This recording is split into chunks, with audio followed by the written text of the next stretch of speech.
शिल्पी राज जी का एक गाना रिलीज हुआ है जो कि 5 महीना पहले, बहुत ही कमाल का सॉन्ग है, बहुत बवाल मचा रहा है। इसी गाने के बारे में आज हम बात करने वाले हैं इस वीडियो में, तो वीडियो को लास्ट तक देखते रहें। और जो लोग भोजपुरी वुड हंगामा चैनल को अभी तक सब्सक्राइब नहीं किए हैं वो लोग सब्सक्राइब कर लीजिए। चलिए वीडियो को शुरू करते हैं।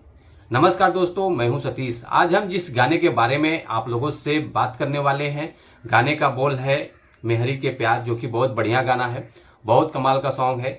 तो आज हम इसी सॉन्ग के बारे में आप लोगों से कुछ नई बातें करने वाले हैं, जो कि कितना रिस्पांस मिला है। जो कि इस गाने को गाया है शिल्पी राज जी हैं, और जिन्होंने गाना लिखा है उनका नाम है आशुतोष तिवारी जी, जो कि बहुत कमाल का सॉन्ग लिखे हैं, जो कि ये गाना आज भी खूब बज रहा है। और संगीत है श्याम सुंदर जी का है, जो कि बहुत कमाल का म्यूजिक दिए हैं आदि शक्ति फिल्म से।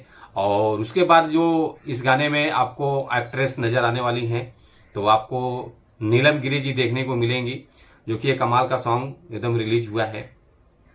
5 महीने में अच्छा खासा रिस्पॉन्स मिला है, जो कि 5 महीने में इसका व्यूज आ चुका है 15 मिलियन व्यूज आ चुका है, जो कि अपने आप में बहुत बड़ा नंबर होता है। और लाइक आ चुका है 60,000, तो लाइक आया है कमाल का। तो कमेंट आया है लगभग 900 कमेंट आ चुका है।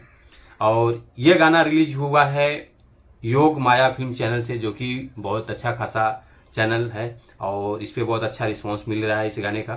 तो इंस्टाग्राम पे जो रील बना हुआ है, कम से कम इसी गाने का 8 लाख लोगों का रील बन चुका है, जो कि इस गाने पर। तो बहुत कमाल का सॉन्ग है, तो आप लोग जरूर इस गाने को देखिए फिर से, और आगे तक सपोर्ट करते रहिए। Thank you so much.